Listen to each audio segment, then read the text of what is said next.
इथं बसलेल्या मुलींना विनंती आहे, ताईंनो, तुम्हाला शिक्षणाची संधी फार कमी आहे. आपले आई वडील ग्रामीण भागातले, इथं बाप शेतकरी असणारे किती मुले आहेत, हात वर करा. चला, इथं जिचा बाप कलेक्टर अशी एक जण हात वर करा. डेप्टी कलेक्टर, IRS नाही.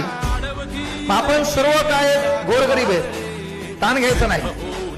मैदानामध्ये घोडा असतो, घोड्याची रेस चालू असते.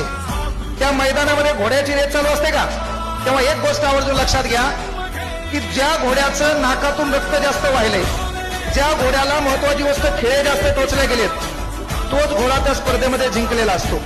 आज आपली परिस्थिती वाईट आहे. कळलं का?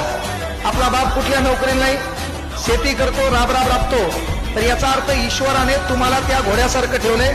येणाऱ्या काही काळात पिक्चर आपलाच गाजणार आहे, सुपरहिट आपणच होणार आहे.